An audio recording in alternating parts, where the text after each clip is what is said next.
Hello, everyone, and welcome back to the FS Podcast.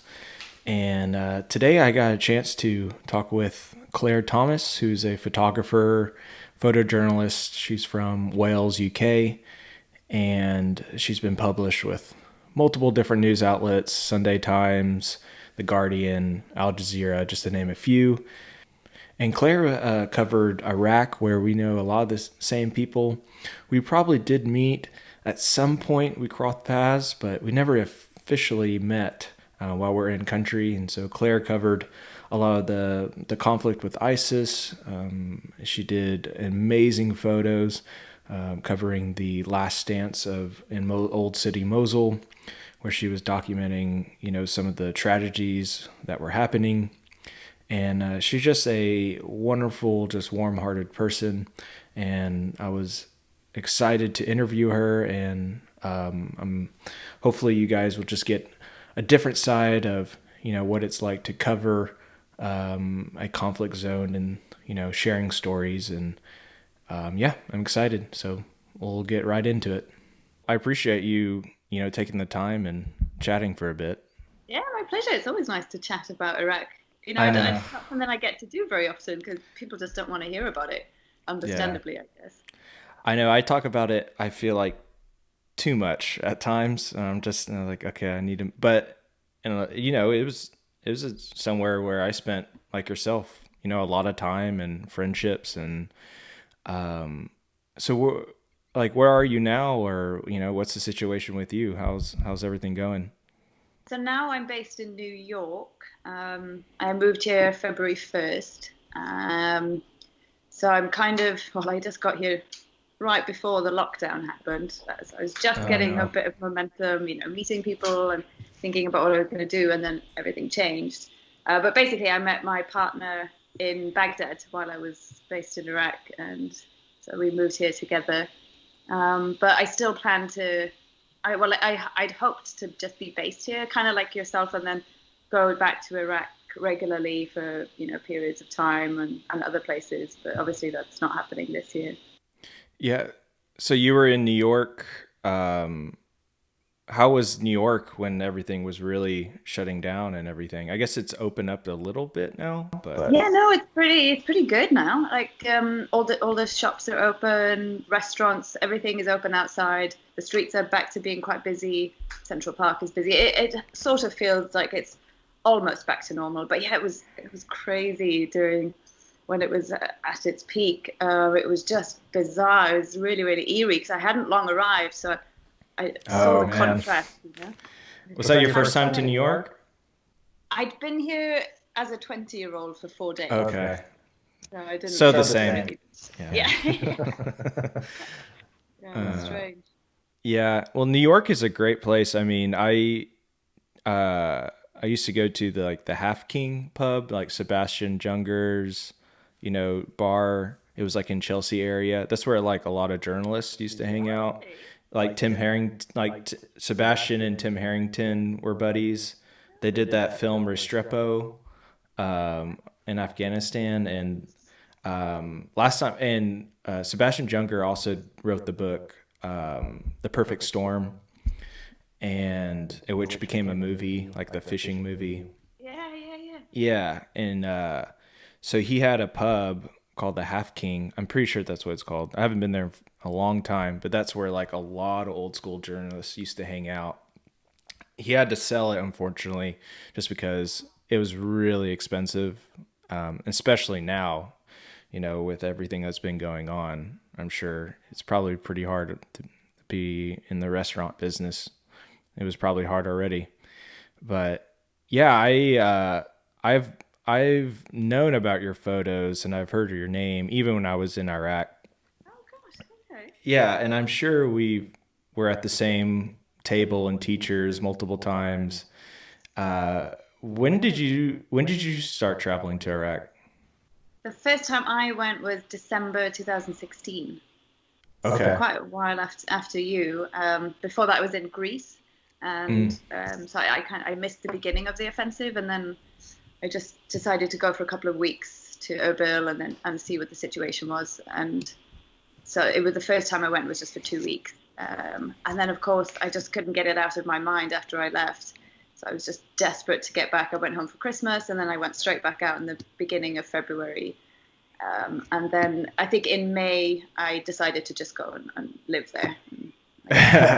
Live in the castle and live in Ankawa. And that was a good move for me. I stayed then for 2 years. Oh wow. Okay.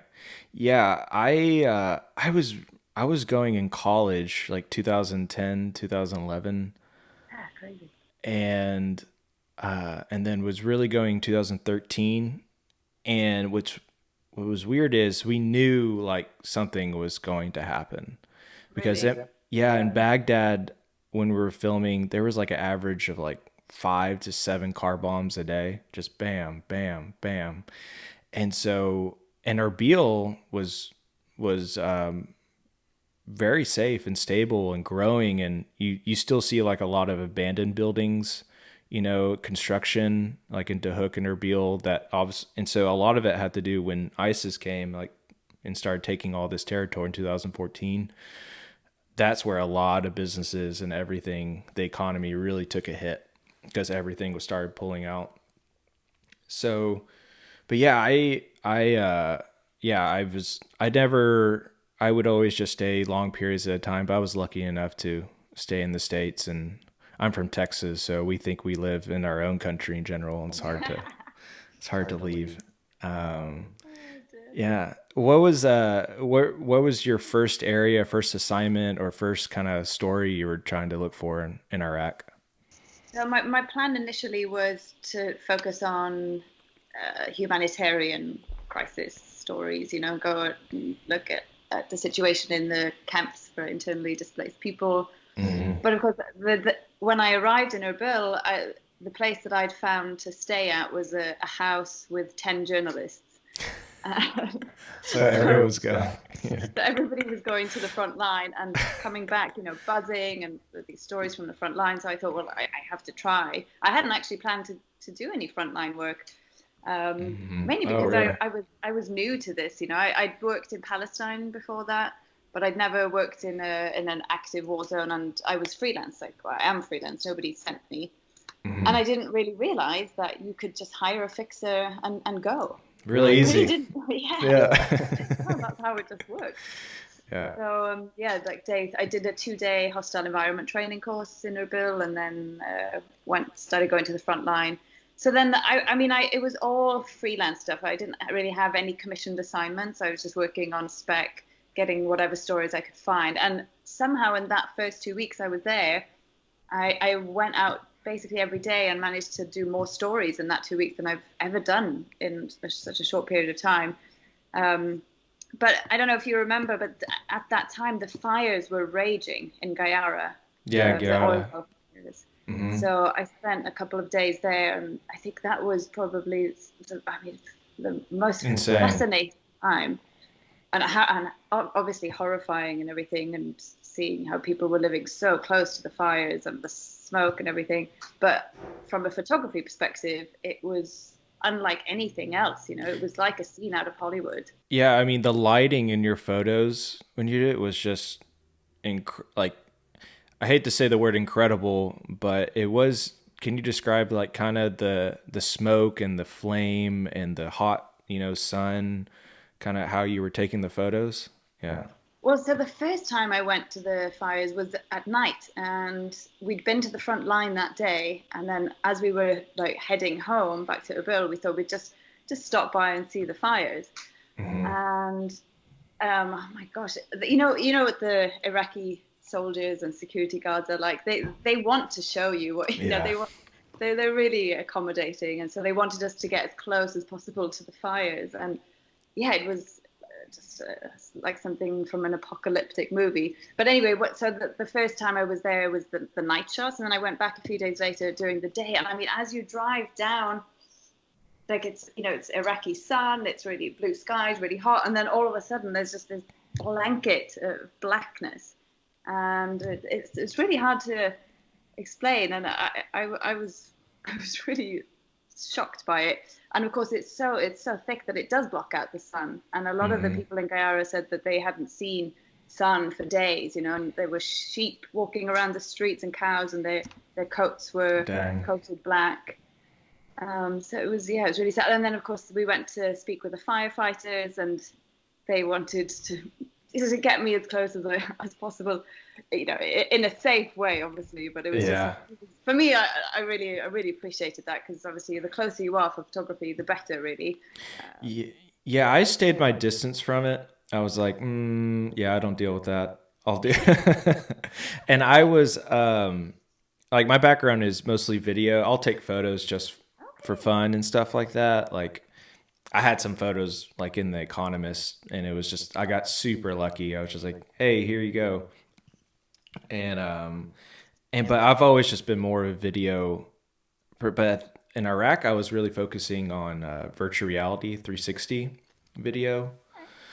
And I knew if I got anywhere close to that smoke or lint or anything, it would just destroy the camera that I was using. Oh, yeah.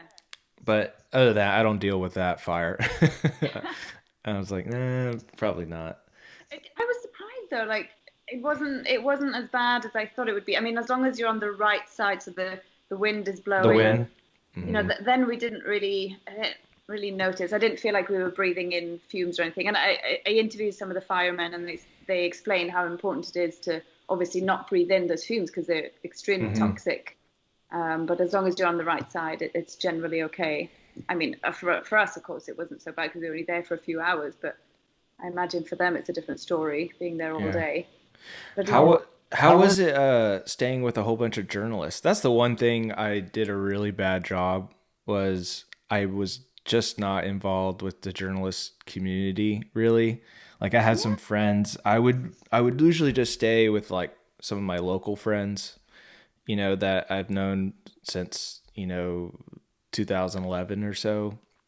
And so I would just hang out with them and some nonprofit, people. But I did a really bad job of like really connecting with journalists, because a lot of it, I would chill, relax, watch movies, and then the next day go film in the front lines and stuff like that, Okay. So, but what was it like being in the, community of journalists, talking about stories? Yeah. For me, it was so interesting and so beneficial, because I was quite new and inexperienced. So I feel like I really learned a lot from them.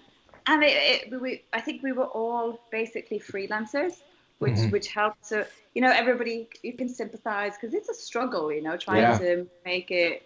I mean, you're basically paying a ton of money to a fixer, not knowing that you're going to make any money yourself.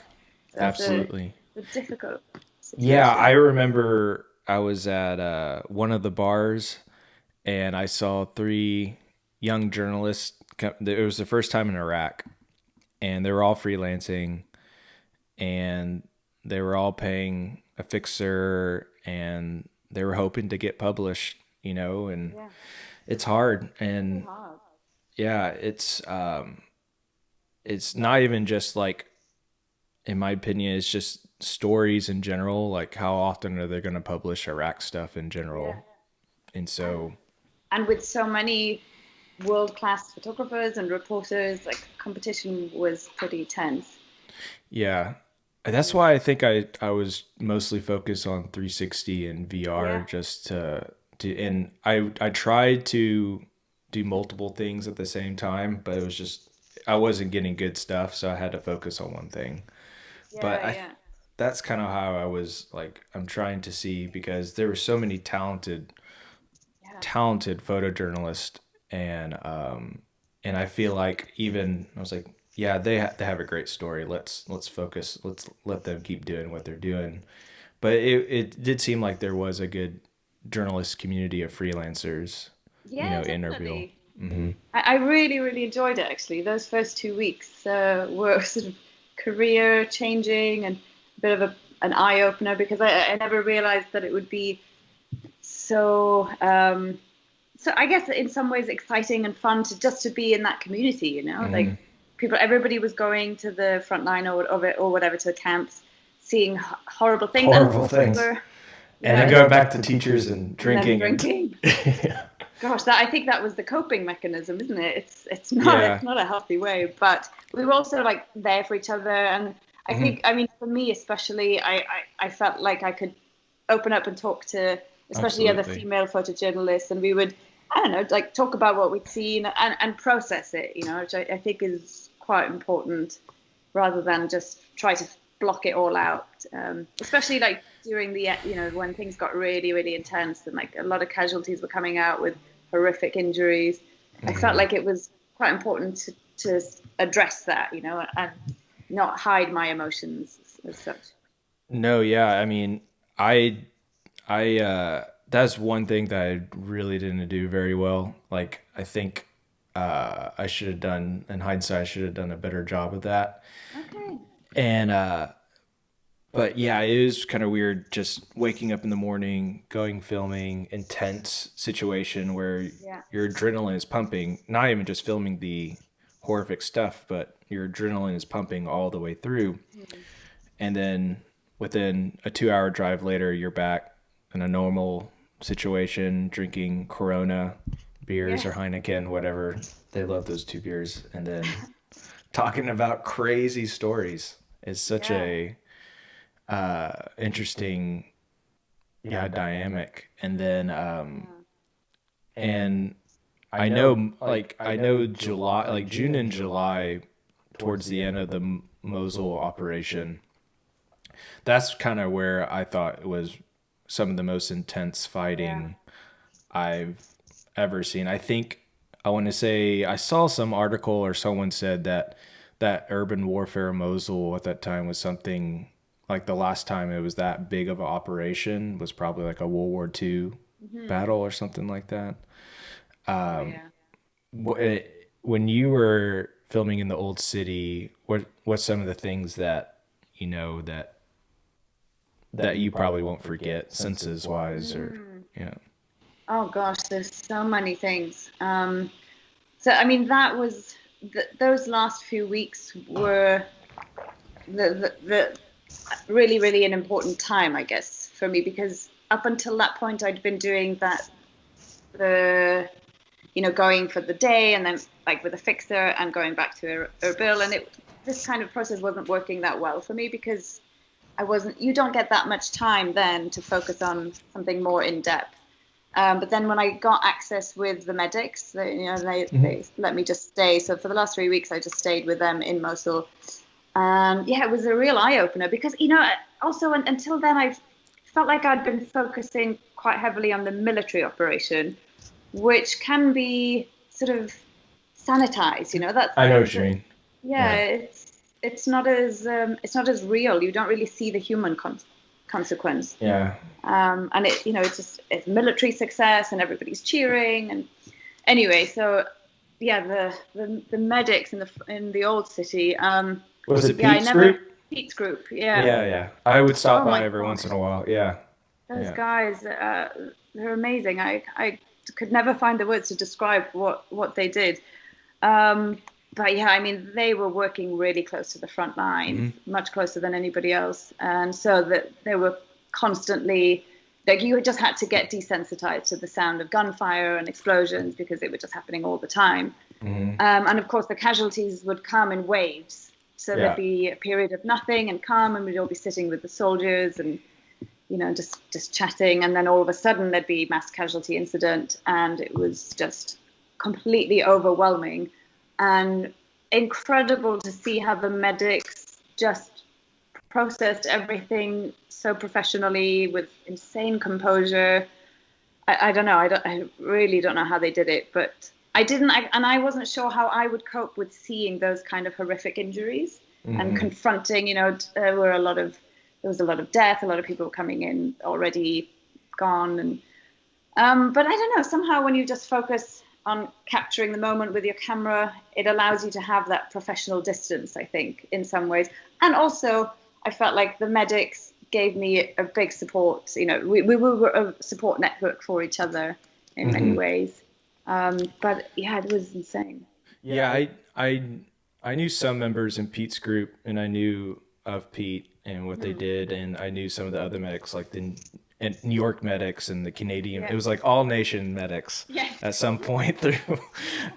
And it was amazing. I was with like an individual medic. His name was Ryan Walker, and he's from I think he's now lives in Atlanta, Georgia. And he would embed himself with like a federal police unit and just Wow. stay with them on the front and treat people as they're coming. Oh, I gosh. mean, he was definitely not like he was a little worried about journalists and stuff like that because he just didn't care about press or imagery or anything like that. But man, I couldn't believe how calm and collective he was. He works as a medic in Atlanta, Georgia, as ambulance truck, and Yeah. before that and continue. So he's probably have seen everything even before Yeah. going into Iraq. And but we had like 4 kids get really hurt, and he was just patching them up, throwing them into the ambulance truck, and then figuring out which hospital to go to, whether it was like Pete's or at the Mosul airport, something. They had one there, and so the medics were insane, and there was a lot more volunteer. I also, with the Iraqi military, I was actually kind of surprised the lack of medics. I'm sure that a lot of them were trained, but just I didn't really see, they would use the international medics a lot, which there was a lot of them to do, but there was a lot of work for them. And Yes. so, Thank God they were there. oh yeah, because if they weren't there, Lives. I don't know what they would have done because Yeah. there wasn't enough local medics, and doctors and stuff like that. So, No.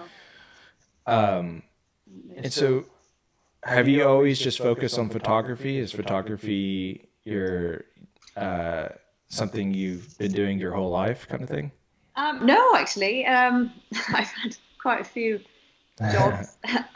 Before I was a photographer, I mean, I always loved photography and I knew that I Mhm. wanted to do that full time, but I studied politics at university. Then I spent some time working as a cowgirl in a ranch in Wyoming. Oh, that's cool. Yeah, it was really good. I think that actually prepared me quite well for like the physical challenge of being in Mosul and um, yeah, it Hey, was really good Wyoming, fun. Wyoming is no joke.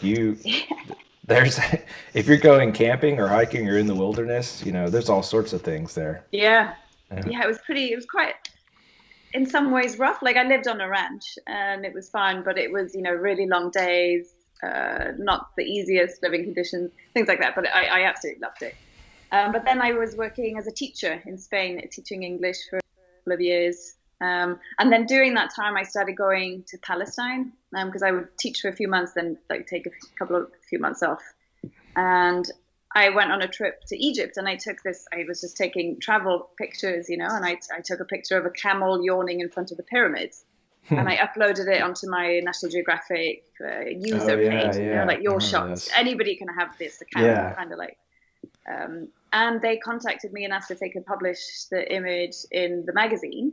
And I'm delighted, obviously. And I said, yes, please go ahead. And then a couple of months later, they said, it's published. Can we have your invoice?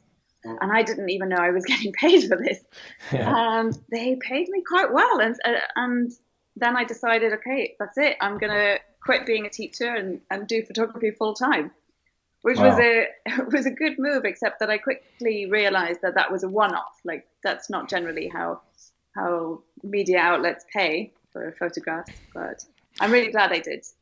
No, yeah, that's similar to how I first got published. It Is was it? just yeah, we our one of our like first documentary we did for Vice was in Baghdad, and we were talking to the editors, and they're like, should we just go? Should we just go? I was like, well, they didn't sign off on the project, and they're like, screw it, let's just go. And so we just bought a plane ticket. Me and my business partner bought a plane ticket, landed in Baghdad, uh, and talked to the editor that night. He was living in New York, and they were like, "Yeah, let's do it." And we're like, "Oh, thank God." So I think that's just when people ask me, "How do you get in this industry, I always tell them you can't let, like, yeah, get advice, talk to people, but don't expect anyone to hold your hand or help you, because it's just the nature of the business. Like, we would love to help, but it's just there's nothing really we can help, other than just give you some encouragement and give you some pointers and advice. And if you're able to go to maybe Iraq, then you can shadow some people and tag along. But that's what, I don't know. What do you think about the industry and news in general? And I think it's just really, really tough. And I've gotten to the point now where I'm a bit disheartened by it. Since 100%. Yeah, really. Same. Absolutely. Yeah. Since I left Iraq last June, and I think I was just ready to leave. I didn't want to stay there anymore. I went back a few times after. But while I was based in Iraq, I was lucky. Assignments were coming to me because I was one of few people who had stayed after the war. And so things were going quite well. And I kind of assumed that after I left, I would still be able to get assignments by just traveling there, But of course, it just all dried up. And since then, I don't even get replies anymore from... Same. I don't even pitch to news editors anymore. Really? To be frank. Yeah. I've always had a production background. So anytime I went, I had a news story, I would make sure I had like a nonprofit production that I would do. So I'm thankful that when I was young, I wanted to be a filmmaker. I wanted to do movies. So editing was always like a big thing. And then I decided when I watched Restrepo, this documentary, I was like, okay, never mind. I want to be a war journalist. and I don't know. I think about it back now. Would I do it again? 100%. But it is so much. I found once you do it, is so much engraved to who you are, and it's really hard to transition. At least in my opinion. Because it's so embedded. Once you start doing war photography, you're like almost branded with that. And it's hard to do anything else, but really it's like apples to oranges. You're telling a story. Yes. Yeah, exactly. Yeah. I don't know. I've taken a bit of a step back from the industry at the last few months. I've been building a new website, and I'm trying to sell some of my prints as limited editions for like fine art prints. So having a different avenue to my work, and that's going really well. I really enjoy doing that. But of course, now I do want to get back into doing some stories and photos. I miss doing photo essays. It's so interesting to tell a story through images. I'm now convinced. I'm happy of having one or two clients if it has nothing to do with news. Yeah. And it has nothing to, and then I'll just do my own stories, Exactly. Yeah. I think I think more journalists and more independent should start owning their own content, owning their own brand, and I hopefully, and that's where I hope maybe the industry kind of goes, because maybe there's more resources, maybe they can build up a brand and tell their own stories, and then on the side, make income by selling prints. Or a lot of people just want to support people in general for journalism. I think you'll start seeing that, but I think there needs to be a shakeup, something changed, and so we'll see. It is definitely, especially now where freelancers, it's hard to travel. Yeah. To even get a story. So what's next for you? Are you gonna stick in New York or? Yeah. Well, yes, we're based here for. Okay, cool. My partner's a diplomat, so we're here for 2 years. But I'm heading home next week back to Wales. Oh, that's where you're from. Yes. Wales. Yeah. So I'm ready for some like clean countryside air and to see some fields and animals, and obviously my family. And then I don't know. I am hoping to do some work once travel is easier. I really want to. My long-term goal is to focus on doing stories, telling stories. I guess for myself. I don't know. I maybe make a book later on, but focusing on the relationship between horses and communities that depend on horses for their Oh, livelihoods. cool. Because obviously, I really love horses. That's my passion. So I was in Mongolia last year. I'd like to go to Afghanistan, Kyrgyzstan, all these places. Yeah, I was looking at your Mongolian photos of like the eagle Right, or yeah. hawk. Eagles, Uh, eagles, oh, yeah. eagles. They're Yeah. eagles. Okay, and those were, and they're just like beautiful people in general. They really are. They're Yeah. stunning. And they're just so kind-hearted and welcoming. We stayed with families and they were really open with their homes and like I could just jump on a horse anytime. It was really it's really really interesting. I would like to go back actually. Did they like that you knew how to ride horses and stuff like that? Yeah, I think so. I think they didn't believe me at first.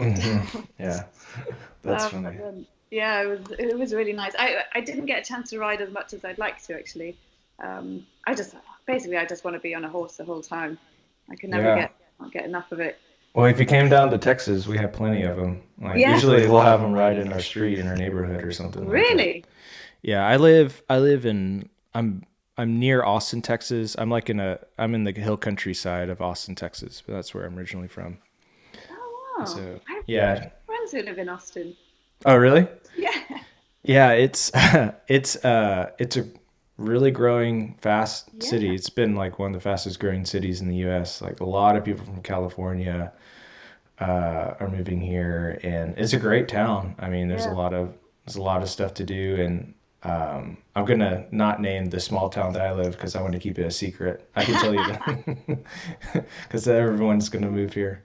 Um, but yeah, I think for me, yeah, I just enjoy this the peace and quiet and relax, and Yeah, I know that's probably something hard to do in New York, so that's probably good. You're going out to back home. definitely. Uh, I'm not a city person by nature, so it's an adjustment definitely. It's a great city though. I love it, yeah, but I definitely need a break. yeah. I New York is where some of the best journalists are based, and a lot of good connections there, and Yeah, I you know. still kind of have to be there. Yeah, I was so excited to meet up with everybody and meet with editors and other journalists, and of course now I haven't been able to meet anybody. I know. So hopefully Um, soon. what kind of camera do you shoot on, or we can get some techie here. What do you like, digital or film, or Digital, what's your? yeah. I actually well during the Mosul offensive, I had a Nikon D610, and then I bought a D850 in Iraq, which is amazing. It's Oh, you such bought it in Iraq. That's I cool. did, I know. That's Bit even of a special. gamble. Yeah, it is. Technology there is But I much of a made sure gamble. that it was like legit, and it's from a Nikon dealership and everything, so it's all good. And then so I've got two lenses. I generally just shoot everything on a 24 to 70 millimeter, 2.8.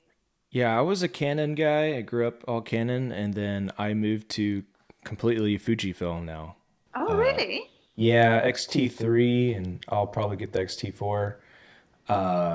Yeah, I love it. It shoots great video, and it's just not as expensive as like all the brands are now really good cameras, you Yes. know. Yeah.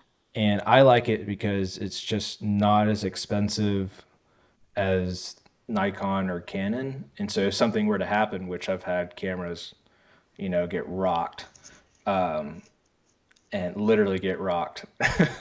and and so I like that about it, and it takes great photos, and so we'll Yeah, see. yeah.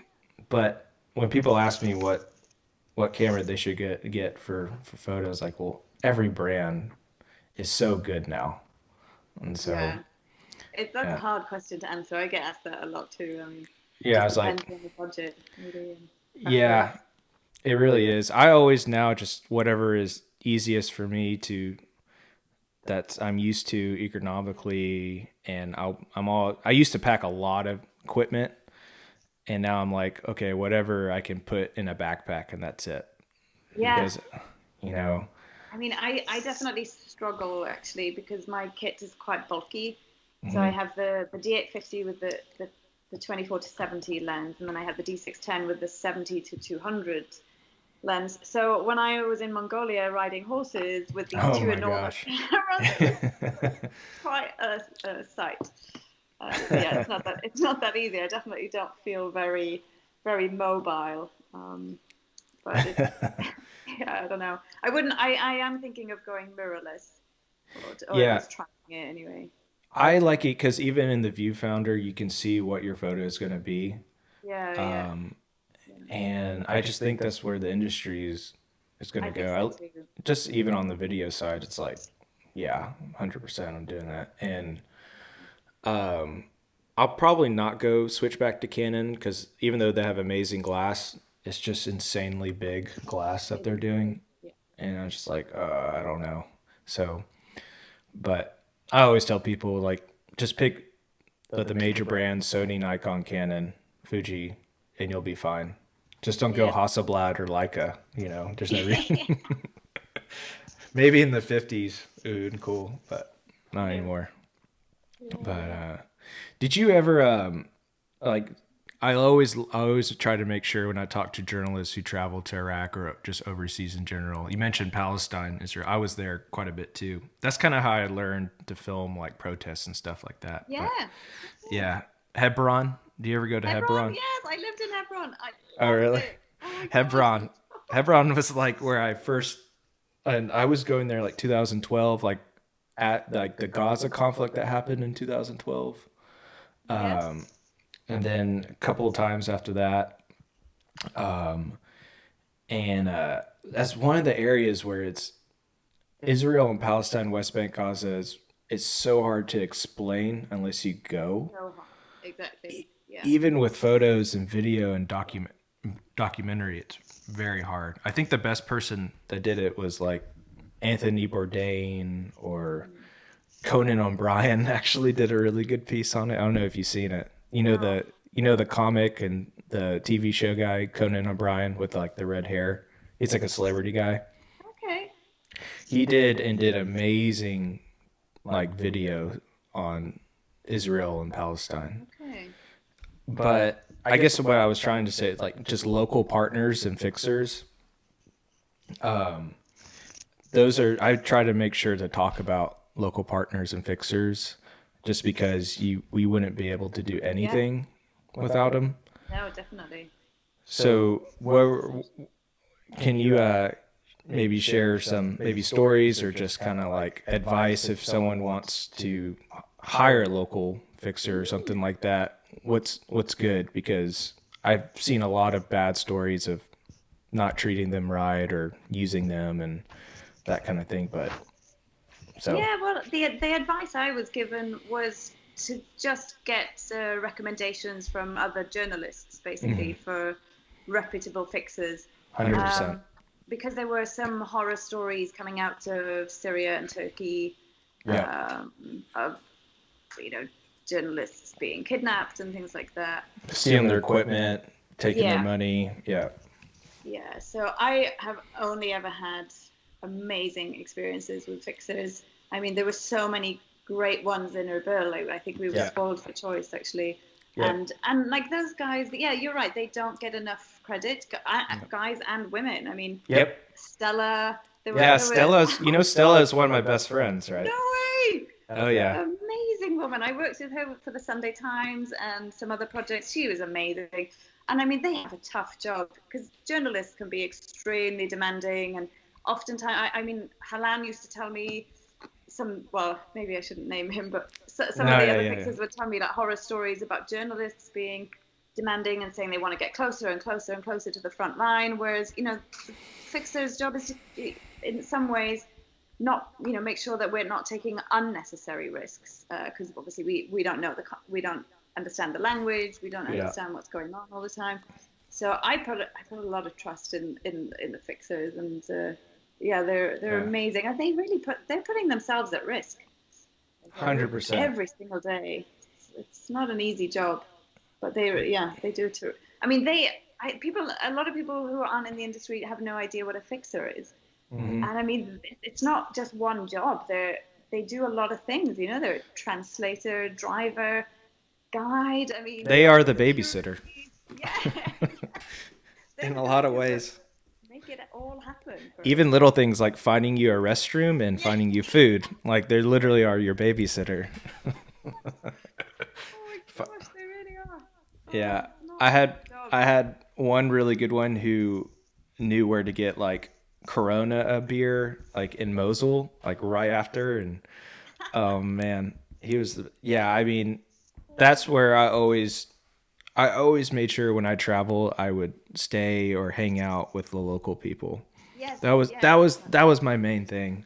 Just hanging out, getting tea with them, having nargila, just hanging out with them. And yeah, it's a business in the end, and you're hanging. But I found out just in that culture, if you just treat them just like a normal person, they really like bend over backwards for you. Gosh, yeah, the hospitality is insane. And they have the stories, they have the Yeah, access, and so if you're friendly with them and just get to know them, they're gonna tell you all sorts of stories that you can potentially use. yeah, absolutely. Yeah, I mean, that's a good point, actually. A lot of the times, I would, sit and have beers with McKean or any of the other fixers and just McCain, chat. And that crazy dude. oh Yeah, gosh, McKean, he's mad. Oh, I love him. I really, really yeah, I love him. know. Yeah. And they would come up with ideas and like really get excited about it. Hmm. It's amazing. I really miss that energy and that connection.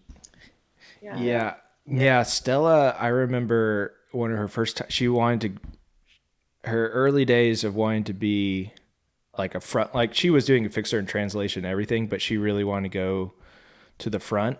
Yeah. And she was taking this journalist, and he didn't have the proper like vest or helmet, and I like basically collect them. And so luckily I let Stella borrow my helmet and this one journalist a helmet, because it is expensive, like to get proper Oh gear it's gosh.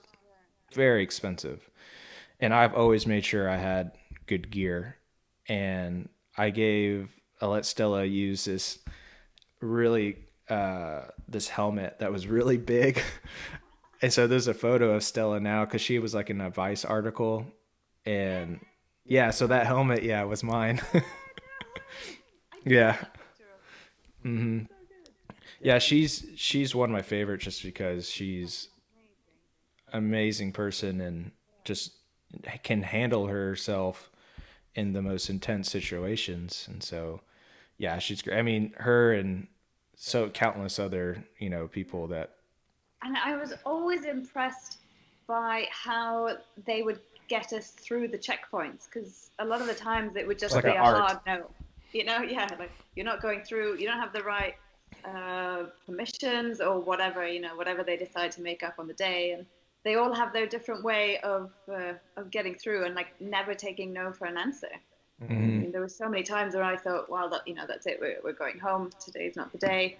But there'd always be a way around. Yeah. One of my main fixers that I would go with, he was like a former military guy, and and that's how I got really good. He let me like embed with the federal police guys, and ERD and some CTS guys. And so eventually I got to a point where I would just meet them at the last checkpoint Yeah. and hop in the car and just roll with them. None of them spoke English really. And so, but there's very little you could, uh and but yeah, I always tell people, like, if you want to operate in these kind of countries, you have to have the right local people or you're not going to be able to do anything. Yeah.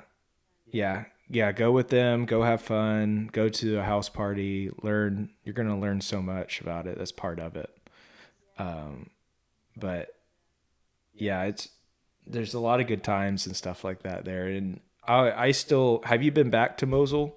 Have you seen it since? So after the war ended, I started working with UNDP, in September 2017, I guess. So I worked with them for 2 years. So I was going every week to Mosul. The last time I was there, I think, was last August. Okay. So it was really, really interesting, actually, to see the city recover and slowly rebuild. And like my job with the UNDP was to document the progress and the impact of their projects, which was really uplifting to see. And I mean, people are so resilient, so determined to just get on with it, rebuild their lives, against all the odds. And it was really, I think the other element for me that was fascinating was how the rebuilding effort was empowering women to take a really active role in a way that they might not have before. So because a lot of their partners, their husbands had been killed during the fighting, the women then would take on jobs, cash for work jobs, projects that were started by UNDP to clean. So a lot of times I took pictures of like women cleaning the rubble away from the buildings inside the university or the streets or whatever. And they all spoke about how this was their first job and that they loved it. It was empowering for them to be earning an income for their family. So that was really interesting to document. I did a lot of interviews, a lot of photographs of women. And yeah, it was really cool to see the city recover. But I mean, the old city, Al Madan, I don't know. That's a whole different situation. That's going to be years. Yeah, I don't know. It's almost like they have to just tear down everything and start back over. I was last there last year. Let's see, maybe around October actually, and yeah, just seeing actually a lot more progress than I thought was. And that's the one thing about the Iraqis and Kurds. Like, something happens, they business and building so fast. I remember like even like areas that they cleared like on East Mosul and then going into West, you would see shops opening back up as like you would hear mortar fire and artillery happen. Like, what is going? And you would see like 18-wheeler trucks coming in with supplies. Like, where is this coming from? And so yeah, they've always done a really incredible job of just business as usual. I think it's because they've been in war and conflicts for so long. Like, they grew up learning how to operate and business and building things back up during chaos. Yeah. What's your feelings of like what the overall country is going to be like? Do you see any light in the tunnel? Do you think it's such a hard... I get that question all the time. That's why I like to ask, because I always tell them like, I don't know. I like to be hopeful, obviously. To be honest, I've not been following that closely news from Iraq the last few months. And of course, coronavirus has changed everything. But no, I mean, I'm definitely hopeful.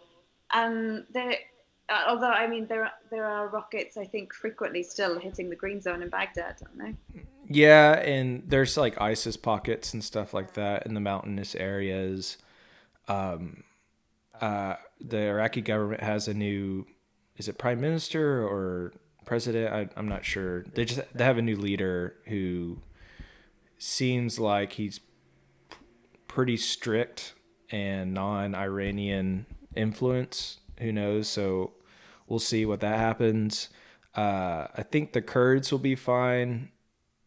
Iraqi Kurds for the most part, but I always tell people like there's actually a lot of different Kurds, with it. It's not just one. When people's like, the Kurds is like, well, which one?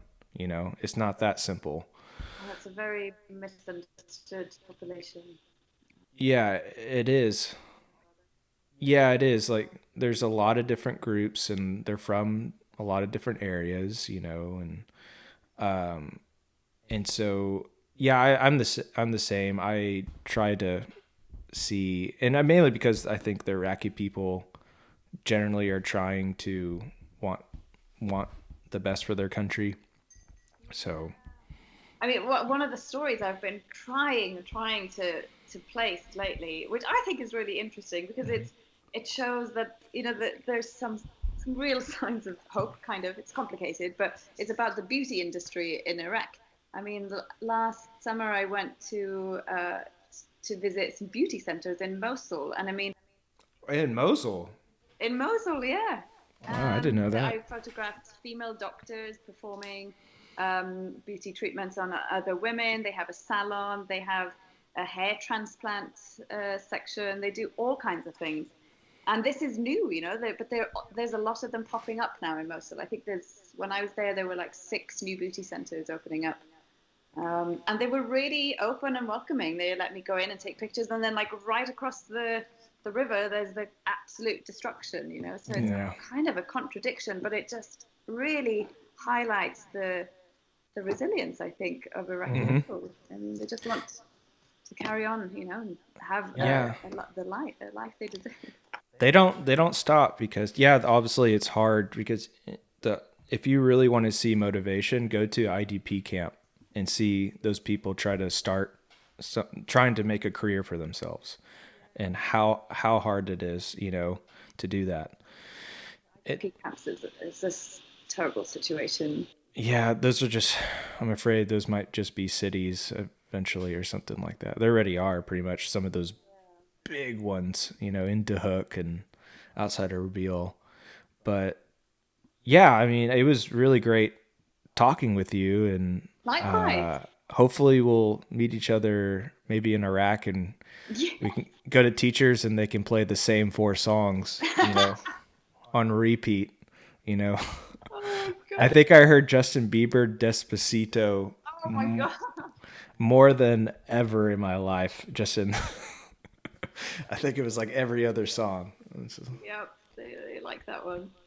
They love Latin music. Latin music is like insanely like I think Shakira might be the biggest singer globally. Just how often they play her music too. Yeah. I've never done so much salsa dancing in my life. Yeah. Exactly. Yeah. I've actually never had such an active social life as I had there. No, yeah. I mean, there was something to do once. Was it Thursday? Yeah. Once Friday comes along, it's all hands on deck. It's party time. Yeah. Different NGO parties every weekend. No, it reminded me of college. Honestly, it was like, it's like, are we going to go to Save the Children house party or you know, maybe the UN will have one. I was like, no. Did you ever go to a party at the castle where I lived? Mm-hmm. You did? Yeah, I did. We had some good parties there. Y'all did, yeah. Those were good times. They were good times. Yeah. Well, thank you, Claire. Thank you, Dylan. It's so nice to talk to you. Yeah, absolutely. We'll stay in touch. Yeah, for sure. All right, sounds good. Take it easy.